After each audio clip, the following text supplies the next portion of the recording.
तो बच्चा लोग आइए भाई स्टार्ट करते हैं अपना नया topic series combination. Happy Deepawali all of you. खूब इंजॉय करिए, खूब पटाखे फोड़िए, ठीक है ना।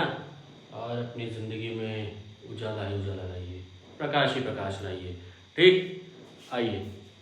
ठीक है, वो उजाला 4 बूंदों वाला नहीं, उजाला मतलब लाइट, ठीक है ना, ब्राइट कैरियर। हाँ भाई, उजाला मतलब जो है 4 बूंदों वाला नहीं, उजाला मतलब लाइट, ठीक है ना। आइए ठीक, तो अब हम बात कर रहे हैं combination of resistances in series combination. Series combination का मतलब क्या होता है? अच्छा, हमें कॉम्बिनेशन ऑफ रेजिस्टेंसेस की जरूरत क्यों पड़ी? इसका मतलब है कि हम जो वायर यूज कर रहे हैं, ठीक है, उसको हम कैसे जोड़ रहे हैं। मतलब हम अगर देखा जाए तो अभी इसके बाद का टॉपिक हम जो पढ़ेंगे पावर वाले टॉपिक में, heating effect of electric current में, उसमें हम पढ़ेंगे सर्किटिंग, ठीक है ना, कैसे सर्किट करते हैं। तो ऐसे ये कमरा है यहाँ, तो इस कमरे में अगर मैं फैन ऑन करूँ तो फैन ऑन होगा, ठीक है। अब फैन ऑन करूँगा तो लाइट नहीं ऑन होगी, लाइट ऑन करूँ तो लाइट ऑन होगी, फैन नहीं हो मतलब तो क्या बोलते हैं, फैन नहीं ऑन होगा। ठीक, तो इस तरीके से क्या होगा, वो अलग अलग चीज हमारे उसमें पता चलती है। तो आइए भाई देखते हैं कॉम्बिनेशन ऑफ रेजिस्टेंसेस में जो पहला कॉम्बिनेशन है सीरीज कॉम्बिनेशन, वो क्या होता है। तो सीरीज कॉम्बिनेशन को आइए देखते हैं। तो सीरीज कॉम्बिनेशन में देखिए क्या करेंगे, हम रेजिस्टेंस ले लेंगे। इधर देखिए, इधर बनाते हैं हम। ये हमने पहला वायर ले लिया, इस तरीके से कंबाइन किया, दूसरा ले लिया, फिर तीसरा ले लिया, ठीक है। ये तीन वायर हमने ले लिए जिनके रेजिस्टेंस है R1, R2 और R3। तीनों को एक लाइन, स्ट्रेट लाइन में जोड़ दिया, ठीक है भाई। आइए अब इधर देखिए, हमने ये क्या ले लिया, ये हमने ले लिया बैटरी। ठीक, क्या ले लिया हमने, बैटरी। ठीक, ये बैटरी ले बगल में भाई साहब लगा दी हमने की, ताकि सर्किट पूरी की पूरी तरीके से चलता रहे। ठीक, ये क्या है, की है। ये क्या है, V वोल्ट की बैटरी। V मतलब एंटायर, पूरे सर्किट को यही V वोल्ट की बैटरी दे रही है अपना पोटेंशियल, ठीक है। इधर से इसमें क्या चल रही है, इलेक्ट्रिक करंट। ये क्या है, A। अब इधर समझिएगा, इधर तो टर्मिनल भाई जोड़े हैं ना, तो ये B टर्मिनल, इधर जोड़ा है तो ये C टर्मिनल, और इधर जोड़ा है तो ये D टर्मिनल। अब इलेक्ट्रिक करंट इसमें ऐसे फ्लो हो रही है, ठीक है।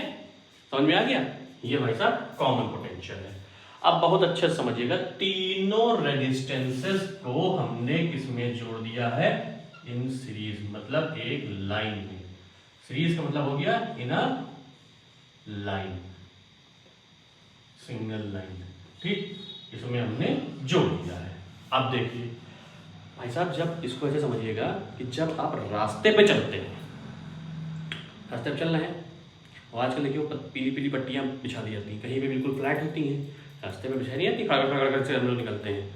कहीं कहीं पे फ्लैट होती हैं, आराम से निकलते हैं, कहीं पे हल्का सा ऊंचा खड़खड़ खड़खड़ खड़खड़, फिर कहीं पे थोड़ा सा और बिल्कुल नई वाली होती है तो खड़खड़ खड़खड़ खड़खड़।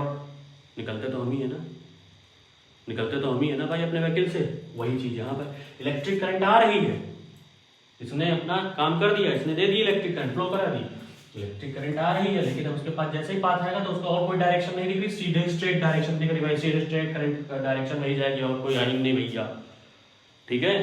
तो क्या होगा भाई, यहां से जब वो चलेगी तो इलेक्ट्रिक करंट ऐसे ही चलेगी, लेकिन पहला ही हर्डल ऐसे ऐसे ऐसे क्या करता बेचारा हमारा इलेक्ट्रिक करंट, कुछ नहीं, पोटेंशियल उसको मिला यहाँ पर इस रेजिस्टेंस के बीच में पोटेंशियल, क्योंकि आप जानते हैं according to Ohm's law R जो होता है वो डायरेक्टली प्रोपोर्शनल भी होता है। लो भैया R है तो पोटेंशियल देगा ही देगा, ठीक है। तो V1 हमारा पोटेंशियल आ गया पहले, फिर इलेक्ट्रिक करंट चलना स्टार्ट की, थक गई थोड़ा सा लेकिन चलना स्टार्ट की बहुत जोर लगा के। अब फिर उसके सामने ये R2 रेजिस्टेंस था तो हमको क्या मिल गया, दूसरा पोटेंशियल मिल गया। लो भैया दूसरा पोटेंशियल मिला। अब फिर यहां से वो बेचारी थोड़ा सा सांस वांस ली और फिर आगे चलना स्टार्ट की, ठीक। फिर भाई साहब ये खड़े थे, चल वही रही थी लेकिन डिफरेंट डिफरेंट पोटेंशियल के साथ अपने हिम्मत को आगे बटोरते हुए। कुछ हिम्मत टूटी लेकिन कुछ हिम्मत बंधी, फिर आगे हिम्मत बांधी उसने, और हिम्मत बांधे तो देखिए तीसरा पोटेंशियल मिल गया V3। तो अब आपको क्या मिला, अब आपको देखने से मिल गया कि AB के बीच में R1 था तो पोटेंशियल V1 मिल गया, AB BC के बीच में R2 रेजिस्टेंस था तो V2 पोटेंशियल मिल गया, CD के बीच में R3 पोटेंशियल तो रेजिस्टेंस था तो V3 पोटेंशियल मिल गया, लेकिन टोटल पोटेंशियल जो है वो बैटरी का ही है, इतना याद रखिएगा भाई साहब। और I करंट हमको मिल गई, एक ही करंट फ्लो हुई, टूटी नहीं कहीं पे भी, वही यहां से निकली अपने घर तक वापस आ गई। ठीक है ना।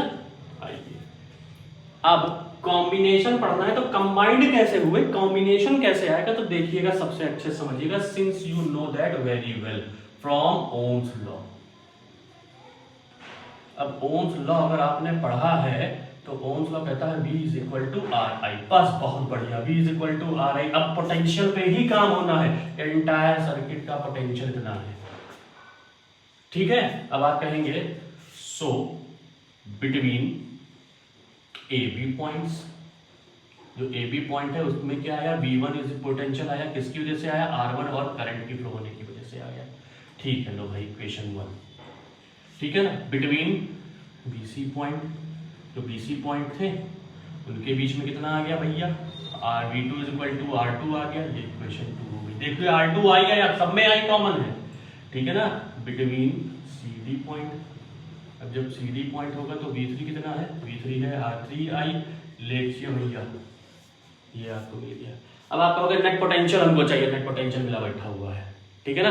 तो भैया लेकिन किसकी वजह से, ये भी आ रही है, सोर्स तो यही है, बैटरी तो यही है, करंट तो यही फ्लो करा रहा है, पोटेंशियल तो यही दे रहा है, लेकिन डिफरेंट डिफरेंट पोटेंशियल मिल भी रहे हैं। तो ये क्या कहेगा, सारे पोटेंशियल को सम करना चाहेगा। तो देखिए कैसे, तब आप कहेंगे सो टोटल पोटेंशियल या नेट पोटेंशियल लिखिए, net potential in the circuit, net potential in the circuit वो क्या है भाई साहब, V is equal to V1 plus V2 plus V3।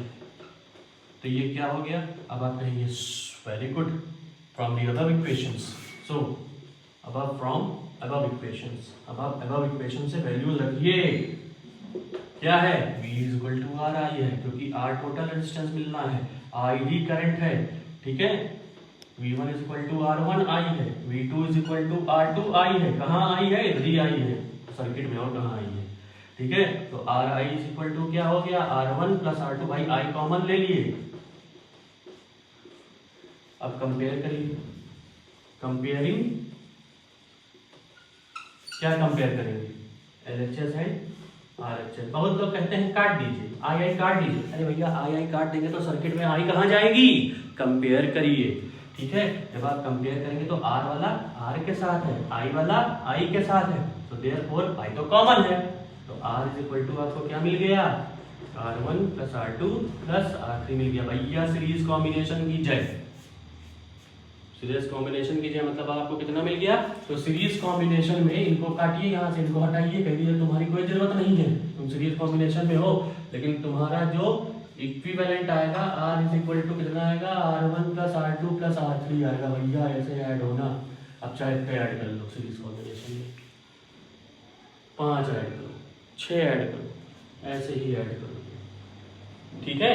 तो इसको अच्छे से समझ लीजिए, मतलब सीरीज में रेजिस्टेंस कैसे होंगे, डायरेक्टली कंबाइंड होंगे। किस तरीके से कंबाइंड होंगे, डायरेक्टली कंबाइंड होंगे। मजा आ गया, नोट कर लीजिए, तैयार कर लीजिए, न्यूमेरिकल आना ही आना है इसके ऊपर, क्लास 10th में बोर्ड में। ओके।